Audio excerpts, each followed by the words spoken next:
Olá pessoal, bem-vindos ao Hub Chat. Espero que todos tenham tido uma boa semana e estejam bem e seguros. Essa noite temos uma edição muito empolgante do Hub Chat. Vamos lidar com algumas das perguntas mais desafiadoras que vocês já enviaram.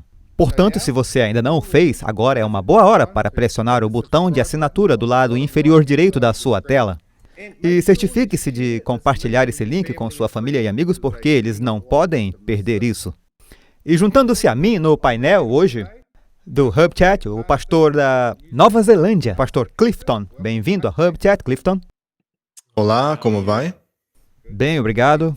E, diretamente dos Estados Unidos, pastor Conrad Vine. Bem-vindo de volta ao Hub Chat, Conrad. Bom revê-lo. É um prazer estar com vocês e eu anseio por essa nossa conversa. Oh, louvado seja o Senhor. Bem, temos muitas perguntas a fazer, então eu pergunto ao Clifton se você poderia abrir com uma palavra de oração para a conversa de hoje? Claro, vamos orar. Senhor, quão bom é nos reunirmos e passar tempo contigo.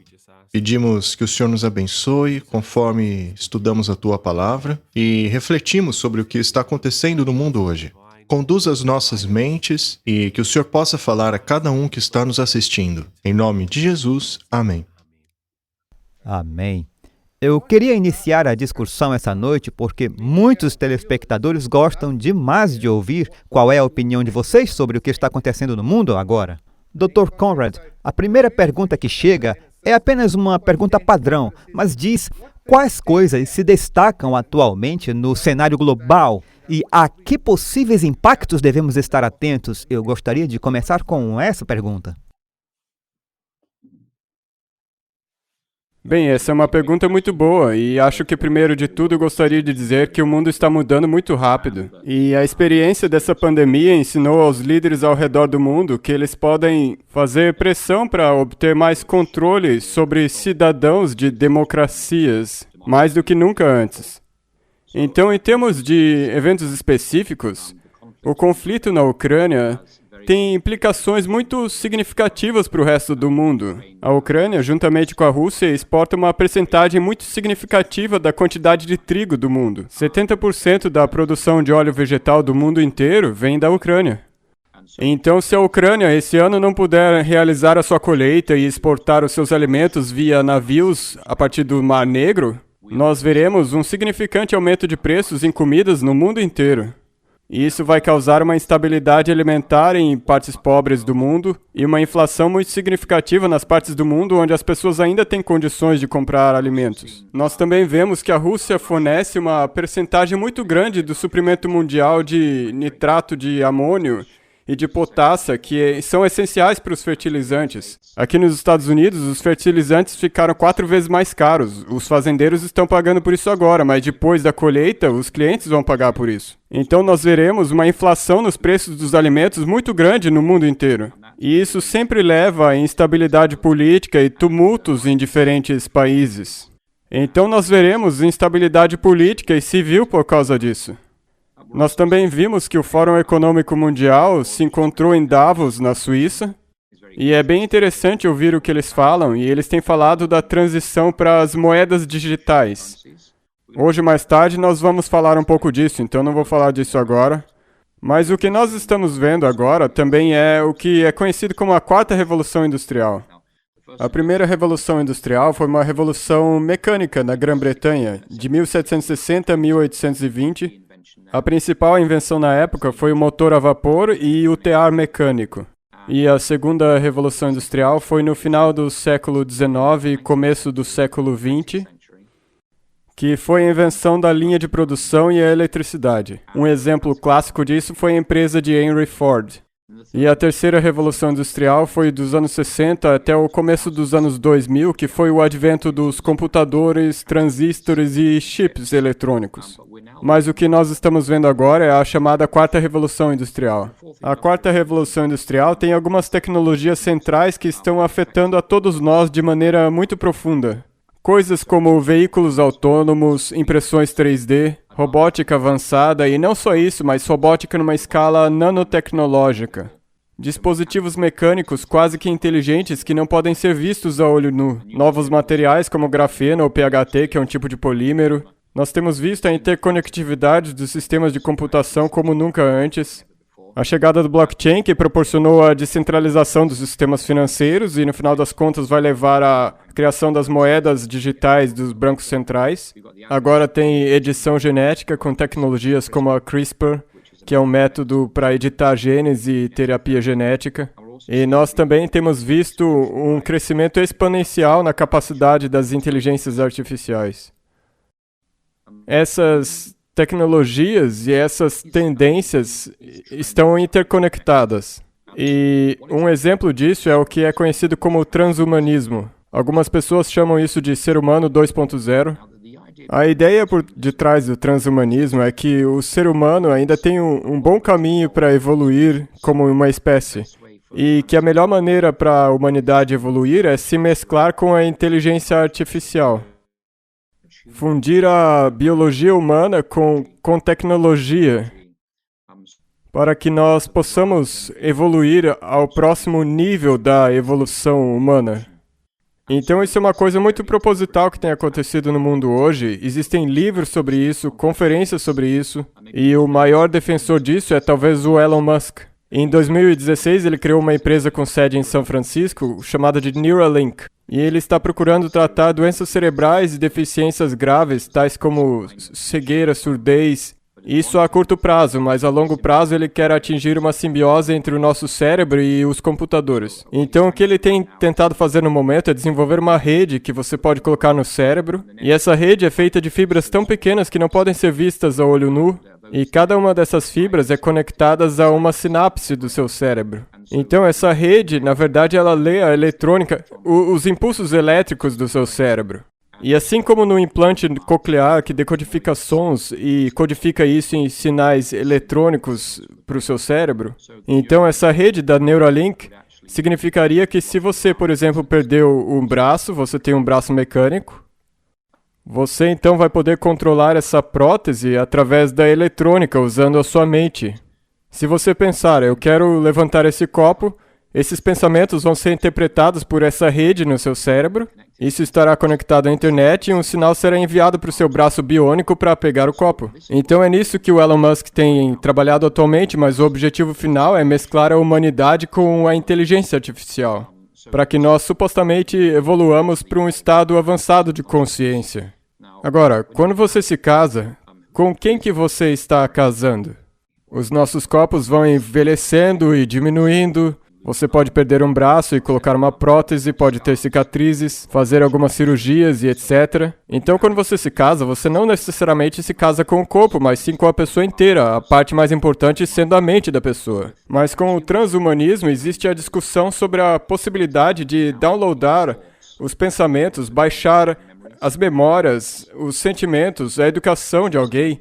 Então, se alguém morrer, você pode baixar essas coisas, as memórias, pensamentos, e salvar num disco rígido ou num servidor. E você pode uploadar, por exemplo, num bebê. Então, basicamente, você está criando a imortalidade. Então, existem vários livros discutindo as implicações éticas do transhumanismo. E isso é algo que tem acontecido diante dos nossos olhos. Então, o transhumanismo é uma tendência mais ampla, mas tem acontecido ao nosso redor. Os experimentos já têm sido realizados com macacos, ratos e cães, mas o Elon Musk espera poder começar testes com seres humanos nos próximos 18 meses. É nesse nível de avanço que esse processo já chegou. Então nós temos visto o transhumanismo e escassez de alimentos por causa da guerra na Ucrânia. Ainda nesse ano vai haver pelo mundo inteiro um aumento muito grande no preço dos alimentos. E nós também temos visto tentativas sendo feitas no nível global de centralizar o poder na mão de tecnocratas e tirar o poder da democracia. O mais recente exemplo disso foi nessa mesma semana, quando a OMS tentou ratificar um tratado internacional de pandemias, através do qual a OMS poderia unilateralmente declarar uma pandemia em qualquer país que quisesse e impor restrições juridicamente obrigatórias naquele país. E a administração Biden foi muito favorável a extirpar a soberania de congressos, parlamentos e assembleias ao redor do mundo inteiro e dar essa autoridade nas mãos de tecnocratas que nunca foram eleitos. E, felizmente, na terça-feira dessa semana, os países da África se juntaram e disseram nós não vamos fazer isso. Porque, primeiramente, isso está rápido demais e, segundamente, nós não estamos prontos para entregar essa autoridade nas mãos de tecnocratas que nunca foram eleitos. Então, como mundo, nessa última semana, nós esquivamos dessa bala de prata. Mas haverão outras tentativas de centralizar o poder econômica e politicamente ao nosso redor. Então, essas são outras coisas que eu vejo acontecendo ao nosso redor agora. Também existem outros eventos. A degradação, por exemplo, do meio ambiente tem continuado. Existe a mudança climática, parece estar acontecendo. Nos Estados Unidos, estamos tendo uma mega seca afetando o terço oeste dos Estados Unidos. Muitos dos alimentos vêm especialmente da Califórnia. Muitas das frutas e vegetais vêm dali, então se a Califórnia não produzir frutas e vegetais esse ano, haverá mais uma outra razão para a escassez de alimentos e aumento de preços no mundo inteiro. Isso vai afetar a todos, então nós temos visto condições de secas ao redor do mundo. Essas são apenas algumas coisas que eu vejo acontecendo hoje. As notícias obviamente mudam, mas essas são tendências que são mais de longo prazo e nós seremos afetados por isso, não importa em que parte do mundo vivamos. Sim, eu quero dizer, há coisas sérias acontecendo no mundo, não é mesmo? Clifton, você tem algo a dizer? Sim, eu estou feliz que o pastor Conrad tenha falado sobre transhumanismo. Sabe, é realmente uma coisa de louco mesmo. Eu me lembro que em 2016 o Klaus Schwab estava falando sobre isso como se fosse uma realidade. Na época ele disse que era algo que realmente iria acontecer. Ele também falou do 6G, sendo que nós ainda estamos usando 5G, e como o pastor Conrad falou, o 6G seria um negócio mais interno, seria uma tecnologia dentro da gente. Todo mundo sabe que, segundo Elon Musk, nós já somos um tipo de ciborgue. Ele diz que a tecnologia interna será no futuro o nosso sexto sentido. É bem interessante no sentido de onde isso está arrumando e de como nos afetará. Sabe, eu, pessoalmente, não acho que a gente vai chegar nesse ponto, mas a gente tem que orar para que Deus nos salve, não é? Agora, em relação ao governo mundial, com aquele tratado da Organização Mundial da Saúde, um dos primeiros ministros lá da Europa disse que se dermos poder executivo a uma organização não eleita pelo povo, nós não teremos mais democracia. Não haverá mais responsabilidade de pessoas eleitas. E, nesse caso, quem a população vai responsabilizar por ter seus direitos roubados? O poder não vai mais emanar do povo. E é nessa direção que esse negócio está arrumando. As pessoas têm que entender que se isso for para frente, a democracia já era. Então, teremos um tempo em que a democracia já não existe mais e, em seu lugar, estaria um governo mundial, uma liderança mundial. E uma vez que este tratado seja aprovado, simplesmente, meu amigo, não há mais volta. Também temos a varíola do macaco, e já estão dizendo em combinações da varíola do macaco com outras doenças, o que chega a ser muito intrigante, na verdade. E se isso se tornar endêmico, o que não é difícil, poderíamos facilmente passar a viver uma realidade com um monte dessas doenças no nosso quintal. Eu acho que mesmo na América, entre os cães selvagens, a varíola do macaco já estava presente neles. Acho que já em 2006 ou alguma coisa assim. Então, uma vez que isso realmente se torne uma pandemia, no caso de o tratado já ter sido assinado, poderia-se alegar que estamos numa nova pandemia e os nossos direitos seriam tirados. E eu queria chamar a atenção de vocês para uma coisa. Nós estamos vendo a união de líderes globais. E quando eu digo líderes globais, não estou nem falando de líderes eleitos. Não, são pessoas que estão tomando a dianteira do poder. Como, por exemplo, o Fórum Econômico Mundial. Na minha opinião, o poder deles não é legítimo. Ainda assim, eles simplesmente querem tomar conta do mundo. E isso me lembra de Apocalipse 17, que diz com quem os líderes do mundo cometeriam fornicação e os habitantes do mundo se embriagariam com o vinho de sua fornicação. Portanto, a Bíblia fala dos líderes do mundo cometendo fornicação com a Babilônia. E quando falamos de líderes, de governantes, temos que nos lembrar que, segundo a Bíblia, há poderes por trás deles. Em Apocalipse 18, verso 3, é dito: todas as nações se embriagaram com o vinho da ira de sua fornicação. Os líderes fornicaram com a Babilônia e os mercadores do mundo também se tornaram ricos com a abundância da luxúria dela. Portanto, o que estamos vendo são relacionamentos ilícitos do fim dos tempos. E devemos nos lembrar que há influências demoníacas por trás de tudo isso. Estas forças demoníacas estão atuando nesses líderes influentes enquanto eles cooperam com Babilônia. Ela não está escancarada, mas se prestarmos atenção, nós vamos vê-la. Eu acho que em breve ela será explícita, mas aí já será muito tarde. Eu entendo que estes reis do mundo de que fala a Bíblia estejam representados no Fórum Econômico Mundial, na Organização Mundial da Saúde, assim como nas Nações Unidas. Eles irão cooperar com a Babilônia. Agora, eu queria fazer 8 pontos rápidos a respeito dos reis do mundo. É sobre o que a Bíblia diz a respeito deles, ali no livro de Apocalipse. O primeiro ponto é em Apocalipse, capítulo 1, verso 5. Jesus diz que ele é o governante dos reis do mundo. Amém? Ele tem autoridade sobre esses reis. Então, graças a Deus que, no fim das contas, Jesus tem todo o controle. Ponto número 2. Os filhos de Deus são realmente reis e sacerdotes. Um dia nós iremos de fato reinar. Vemos isso em Apocalipse 1, verso 6 e também Apocalipse 5, verso 10. O ponto número 3 é que os reis deste mundo, que conspiram contra os filhos de Deus, irão fugir e se esconder. Veja, ao longo dessa pandemia e de diferentes situações, nós temos visto manipulação de poder, da mídia. Se você fizer uma pesquisa boa no Google, você verá que houve muita manipulação, mas a boa notícia é que um dia, aqueles que acham que governam esse mundo serão colocados em seu lugar e fugirão e se esconderão. Apocalipse 6, verso 15. Ponto número 4. Nós devemos testemunhar até mesmo aos reis da terra.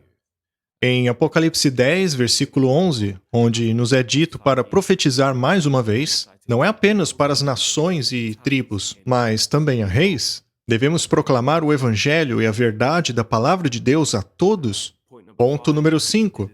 Estes líderes serão sujeitos a influências demoníacas logo antes da batalha do Armagedon. Quando lemos lá em Apocalipse, capítulo 16, verso 14, estes são espíritos de demônios que fazem maravilhas e vão até os reis do mundo, para assim reunirem todo o mundo sob sua influência.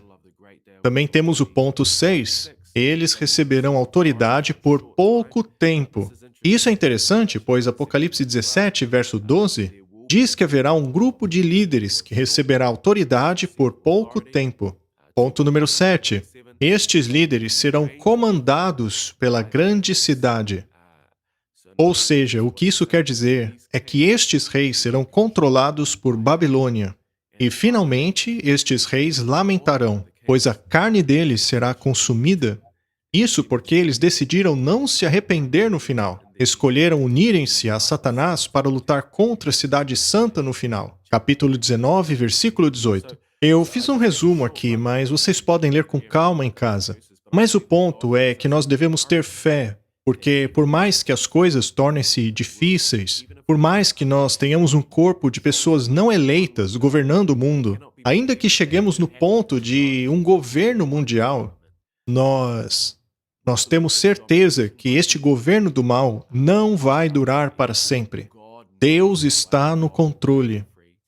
Graças a Ele pela sua palavra que nos dá essa segurança. Graças a Deus pela palavra da profecia, pois por ela sabemos que somos salvos pelo sangue do Cordeiro. Nós sairemos disso vencedores.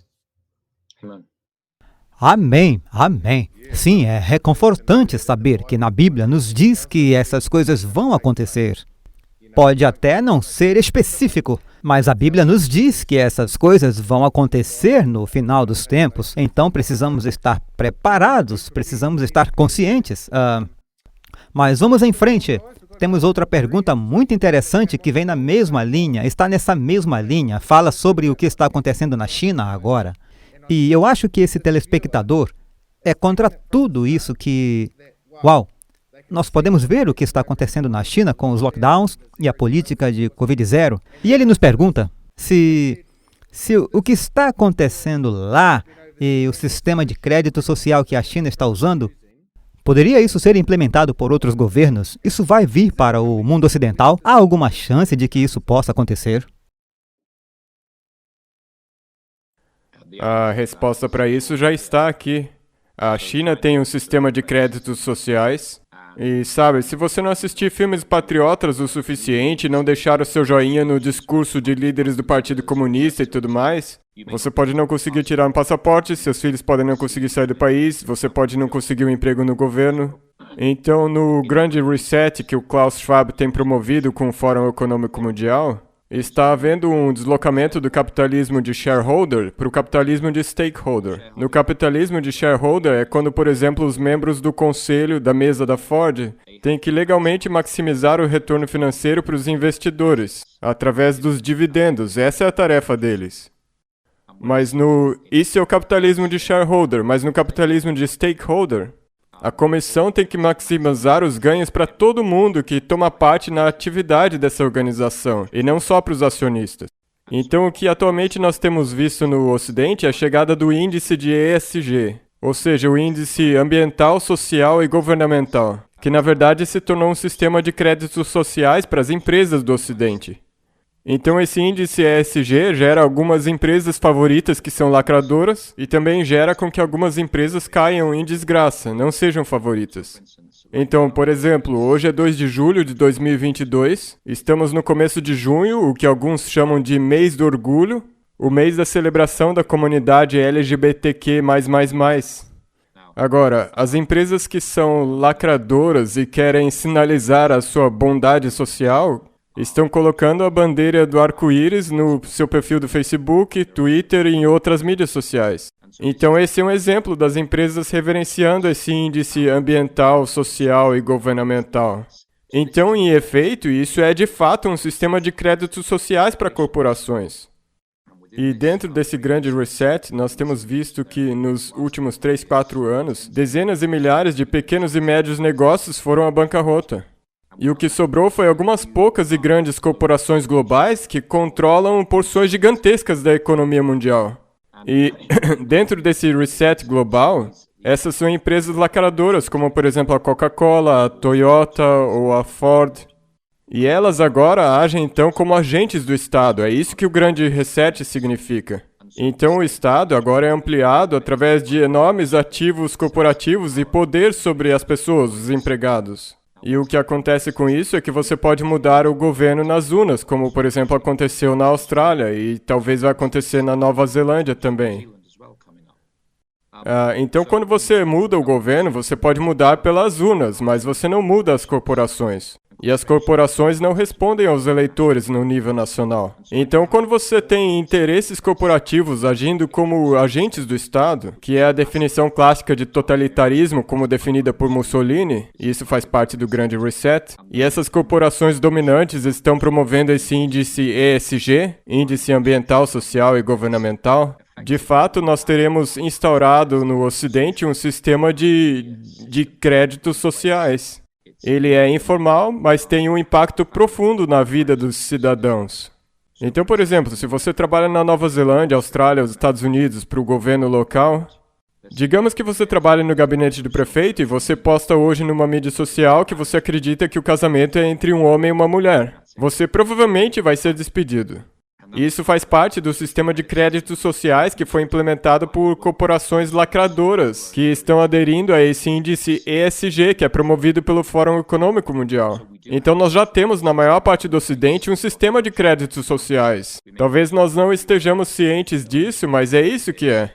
E esse sistema não tem dentes de poder te aprisionar ou te executar como na China, mas já tem suficiente de dentes para poder te cancelar tanto profissionalmente como pessoalmente e socialmente, se você não reverenciar essa nova agenda lacradora. Então nós temos sim um sistema de créditos sociais, só não tem os dentes explícitos como na China. E isso faz parte do grande reset e do índice corporativo ESG, que é promovido pelo Fórum Econômico Mundial. Sim, eu concordo completamente com o que ele disse. Eu estava lendo alguns documentos a respeito de fazer empréstimo debaixo desse sistema de crédito social. E É realmente muito interessante, pois já estão usando novos parâmetros, novos critérios para isso. Eles buscam no seu histórico de mídia social, e agora o Fórum Econômico Mundial está falando a respeito do monitoramento pessoal de emissão de carbono e o quanto disso você é responsável por causa do seu estilo de vida, suas compras, etc. Tudo isso será monitorado. Com relação à identidade digital, há inúmeros pontos importantes, como serviços financeiros, verificação de práticas sustentáveis de fazendeiros, como eles estão produzindo suas coisas. Será necessário enquadrar-se em um monte de critérios para que você tenha sua identidade digital, seu passaporte. Enfim, será necessário para fazer praticamente tudo, até para fazer compras online, transações de negócios, até mesmo para poder fazer parte de mídias sociais. Chegamos ao ponto de um governo digital.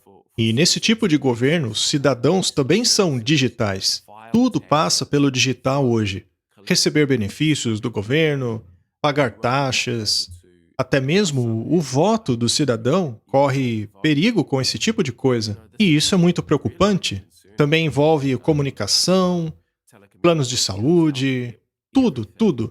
Tudo corre o risco de ser removido de você caso você não se adeque. Nós não estamos totalmente lá ainda, mas certamente é a direção na qual eles querem nos levar. E para ser honesto, não parece muito distante também.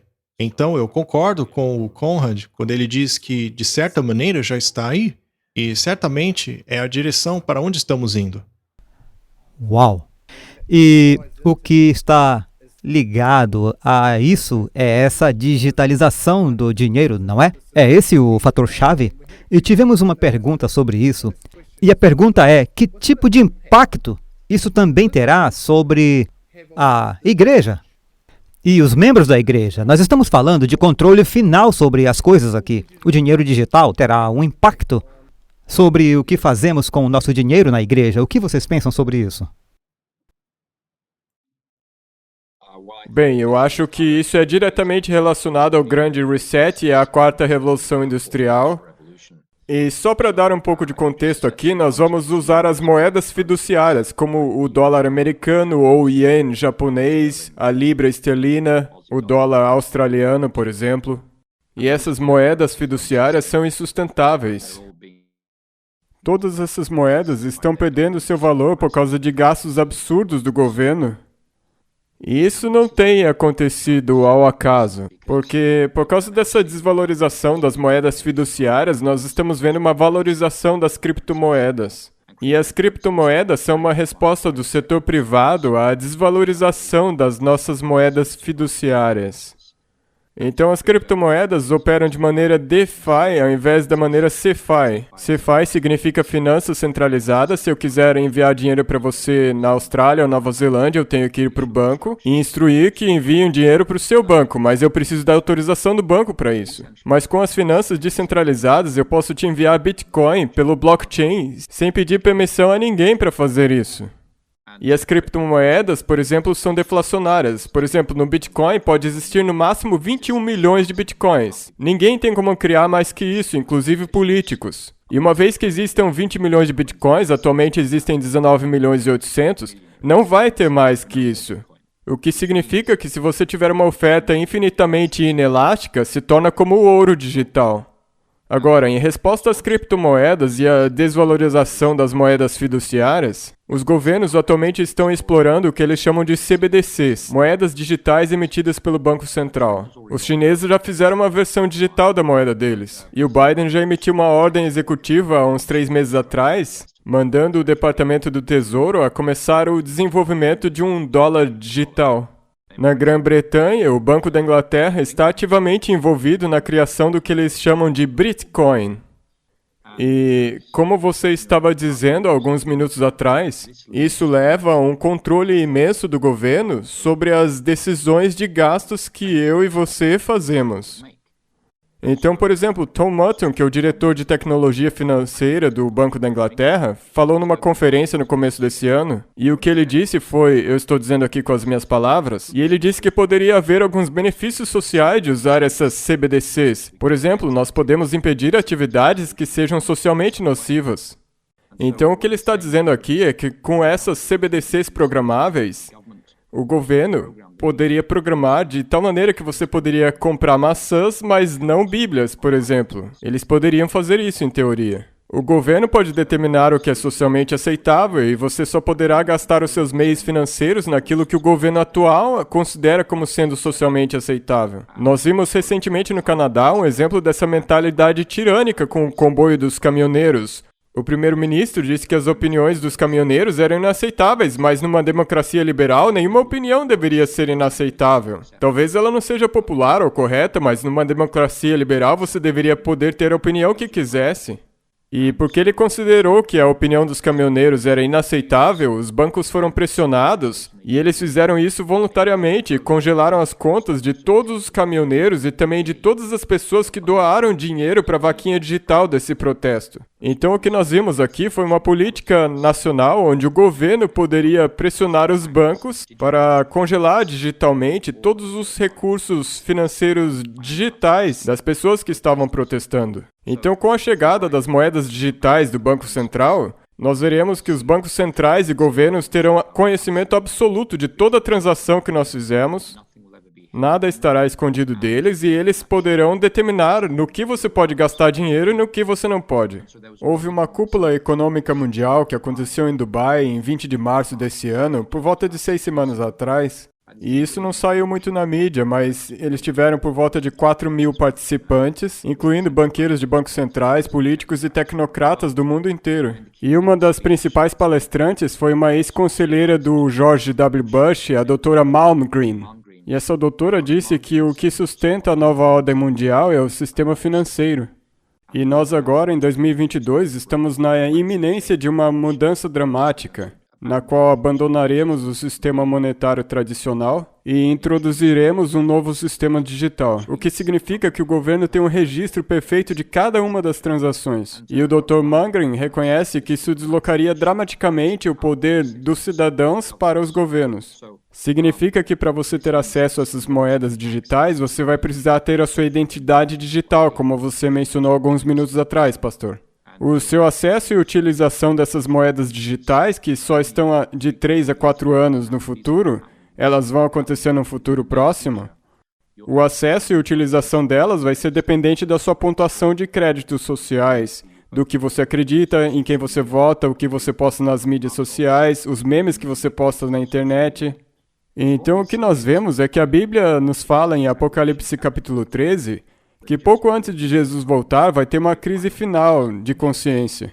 Existem duas bestas em Apocalipse 13, e como adventistas nós interpretamos isso a partir de um aspecto historicista.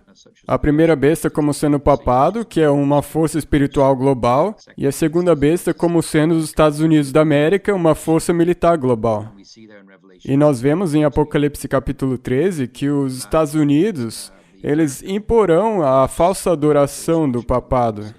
E eles também imporão sanções econômicas. O texto, na verdade, diz isso. Diz que aqueles que não adorarem a imagem da besta não poderão comprar nem vender. Então, agora, em 2022, isso não é possível de impor num nível individual ou global. Mas nós esperamos que o dólar digital fique pronto por volta de 2026, 2027. Pode chegar ainda mais rápido na Grã-Bretanha. Na China ele já existe. Pode chegar na mesma época na Austrália e na Nova Zelândia. Então, quando isso acontecer, o governo vai ter controle absoluto sobre qualquer transação que você fará. Nós acabamos de sair dos lockdowns e nós vimos como os governos, governadores, prefeitos, quão famintos eles estão por ter poder sobre os cidadãos.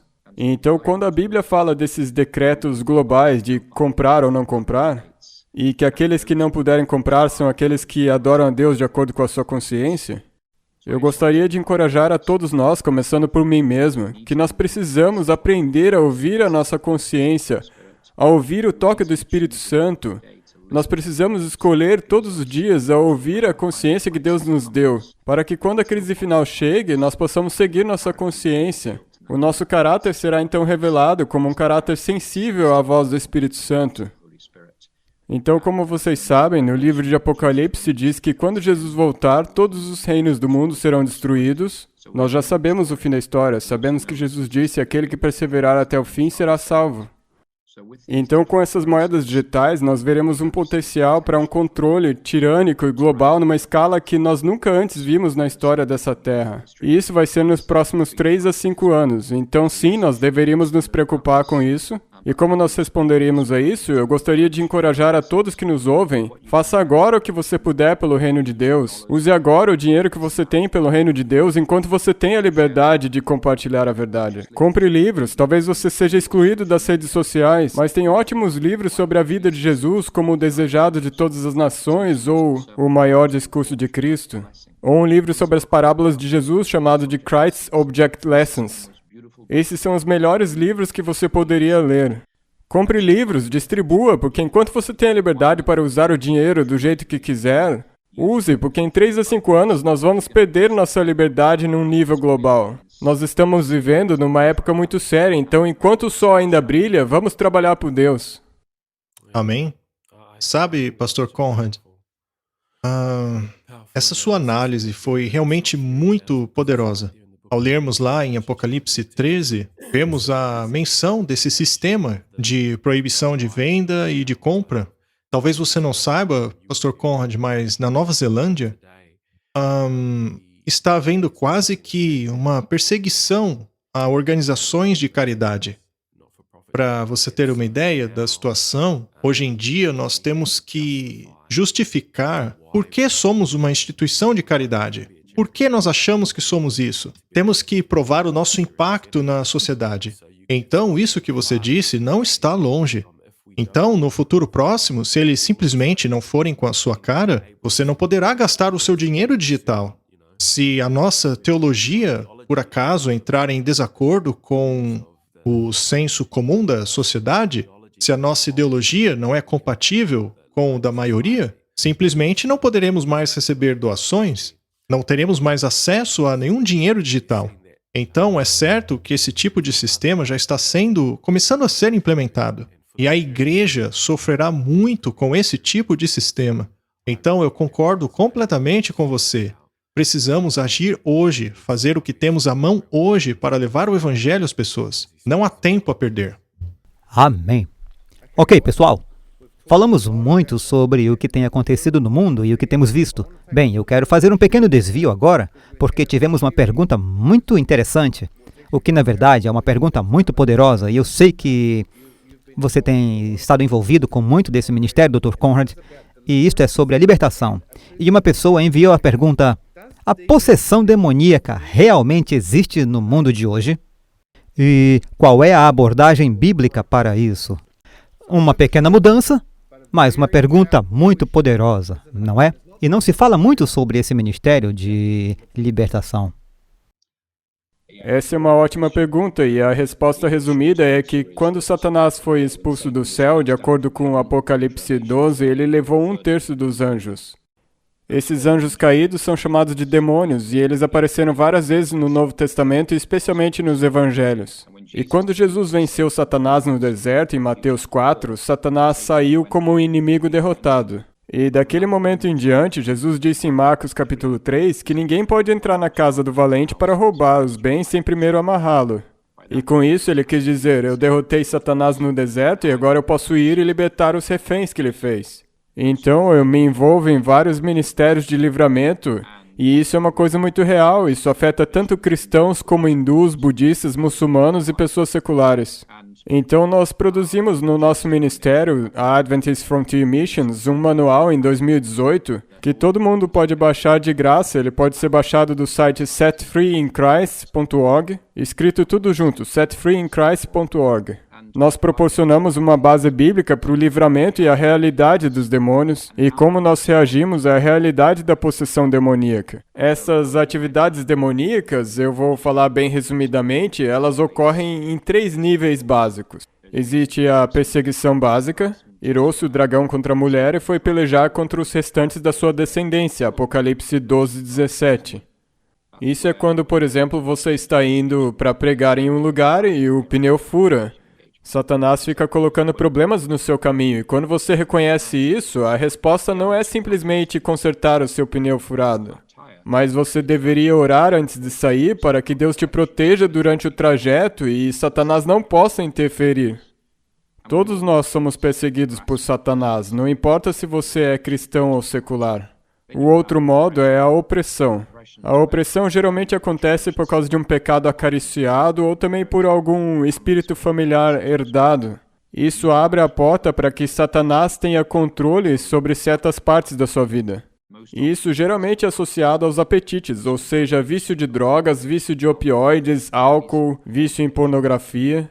Essas pessoas se encontram envolvidas em comportamentos viciosos, mesmo que elas não queiram, e sentem que perderam controle sobre essa parte da vida delas. E o terceiro tipo que nós temos é a possessão. Eu nunca vi possessão em um cristão, mas eu já vi em hindus, budistas e pessoas seculares também. Com os cristãos e muçulmanos tendem a ser mais perseguição e opressão. Mas hindus, budistas e pessoas seculares experimentam possessão. E existem várias maneiras de lidar com isso, mas basicamente, se você tem ratos no seu porão, a solução para esse problema não é matar os ratos, mas sim se livrar de todo o lixo que você tem no porão, porque é o lixo que atrai os ratos. Então, nós precisamos, com cuidado e com oração, examinar as nossas vidas e esses recursos que eu mencionei nesse manual. Você pode baixar e vai ter um questionário sobre o que aconteceu na sua vida no passado e hoje em dia. E você pode se perguntar, será que eu abri alguma porta intencionalmente ou não para que Satanás tivesse permissão de entrar na minha vida? E se essas portas foram abertas, a solução é se arrepender, confessar e pedir que o Deus tranque essas portas através do Espírito Santo. E tirar essas causas de influências demoníacas da sua vida. Por exemplo, aos 20 anos de idade, você pode ter feito uma leitura astral e desde então a sua vida ficou caótica. A solução é queimar esse horóscopo no seu porão, destruí-lo. Você pode ter brincado com uma tábua de Ouija na faculdade e agora, 40 anos depois, essas respostas da tábua de Ouija ficam estranhamente aparecendo e trazendo dor à sua vida. A solução é se arrepender de ter usado essa tábua de Ouija e não somente jogá-la fora, mas destruí-la. E pedir pela proteção do Espírito Santo. Essas interferências demoníacas são reais e esse ministério de livramento é como correr uma maratona enquanto você luta com Mike Tyson ao mesmo tempo. Porque os demônios são infinitamente mais poderosos e inteligentes do que qualquer pessoa. E o que eles farão é apontar qualquer pecado não confessado na sua vida quando você os encontra para te forçar a abandonar a luta, para que não seja possível libertar ninguém. Então, se você for se envolver no ministério de libertação, e a maioria das pessoas não querem se envolver nessas coisas, você vai ter que viver uma vida transparentemente cristã, onde você vai tentar evitar coisas que você sabe que é pecado durante a semana. Porque se você quiser pregar com credibilidade no sábado de manhã, você tem que estar vivendo uma vida autenticamente cristã, obedecendo os ensinos de Jesus de domingo a sexta. E no ministério de livramento é a mesma coisa. Se você se deparar com uma pessoa que tem um demônio na vida dela, esse demônio vai jogar esse pecado na sua cara. Portanto, você tem que estar vivendo uma vida prudente e santa, intencionalmente evitando pecados conhecidos e acariciar pecados, para que quando você encontre alguém com demônios, eles não possam jogar esse pecado na sua cara e tentar te envergonhar no campo de batalha. E como princípio geral, muitas pessoas seculares, e talvez os seus ouvintes, alguns deles sejam pessoas seculares, eles assumem que, por exemplo, aqui do lado esquerdo está o reino de Deus, e ali do lado direito é o reino de Satanás, e eles acham que no meio é terra de ninguém.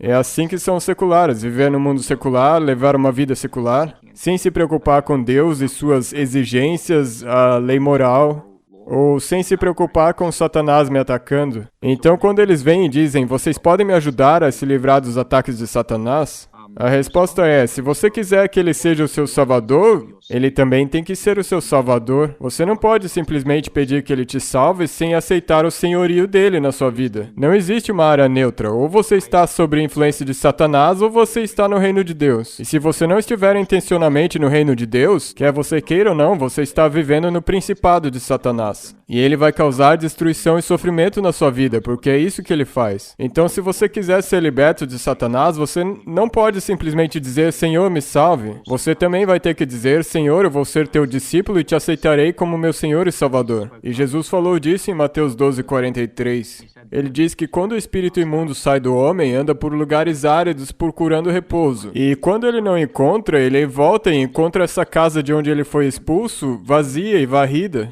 Então esse espírito vai e encontra 7 outros espíritos piores que ele, e eles habitam nessa pessoa e a condição dela fica pior do que estava antes. O que Jesus está ensinando aqui é que quando um espírito é expulso, a solução é preencher a vida dessa pessoa com a presença do Espírito Santo. Do contrário, se você simplesmente expulsa os espíritos e fica com uma vida vazia e secular, os espíritos vão voltar e a condição dessa pessoa vai ficar pior do que era antes. Então, uma vida espiritual envolve uma vida de oração, uma vida de louvor, uma vida de estudo, uma vida de testemunho, uma vida de comunhão com outros crentes, uma vida de fazer o bem às pessoas da sua comunidade, procurar oportunidades de mostrar o amor de Deus para a comunidade e demonstrar misericórdia para aqueles que não alcançam misericórdia na sociedade. Eu encorajo os ouvintes que visitem o site setfree.org e baixem o manual. Ele é chamado de Encontrando Liberdade em Jesus, é um PDF, é de graça, e eles poderão ler mais sobre isso ali. E esse é um aspecto muito real desse ministério. E, pastor, você estava falando alguns minutos atrás que nós sabemos que no livro de Apocalipse, no conflito final entre o bem e o mal, em Apocalipse 16, diz que Satanás enviará 3 espíritos demoníacos para juntar todas as nações para lutar contra Deus naquilo que o Apocalipse chama de a Batalha do Armagedon. Nós não falaremos de Armagedon agora, mas o negócio é que, na crise final da história da Terra, não vai ser simplesmente entre poderes políticos, mas haverão forças demônicas enganando e guiando nações para batalhar contra Jesus Cristo, para perseguir os seus seguidores e para juntar o mundo em rebelião contra Deus. Então nós sabemos pelo livro de Apocalipse que atividades demoníacas vão ser um problema no fim dos tempos. Mas a boa notícia é que Jesus nunca perdeu uma batalha para Satanás. E quando nós nos voltamos a Jesus e pedimos por ajuda, ele liberta as pessoas. Uau! Isso é muito poderoso, Conrad. E também temos para os nossos telespectadores 2 sessões que Conrad já fez anteriormente, que vai ao ar no HubChat. A próxima sessão será na próxima sexta-feira à noite e é uma sessão muito poderosa que fala sobre o Ministério da Libertação com muito mais profundidade. Portanto, por favor, fiquem sintonizados para a próxima sexta-feira à noite. E sim, são coisas com as quais vamos ter que lidar à medida que o tempo se aproxima da vinda de Jesus. Vamos ver essas manifestações e vamos ver este grande conflito que está acontecendo. Pessoal, muito obrigado por essa grande sessão e eu louvo ao Senhor. Obrigado por todos os telespectadores que têm enviado suas perguntas também. Continuem enviando suas perguntas para o nosso e-mail. Tenho certeza de que teremos perguntas sobre Armagedon para a próxima vez. Também temos algumas perguntas que não fizemos hoje, portanto, se você enviou suas perguntas e não fizemos, não se preocupe. Elas estão sentadas ali, elas estão esperando, mas chegaremos nelas até o final. Então, muito obrigado, Dr. Conrad e Pastor Clifton, pelo seu tempo hoje. Pastor Clifton, você pode fechar com uma oração, por favor? Claro, vamos orar. Senhor, muito obrigado pelo encorajamento que nos dás. Ainda que pareça que este mundo está saindo fora do controle, o Senhor sabe o fim desde o começo. Sabemos que o Senhor está com o seu povo. Obrigado pelo privilégio de compartilharmos a verdade com o mundo quebrado, tão necessitado dela. Que aqueles que estejam procurando por respostas encontrem o caminho, a verdade e a vida.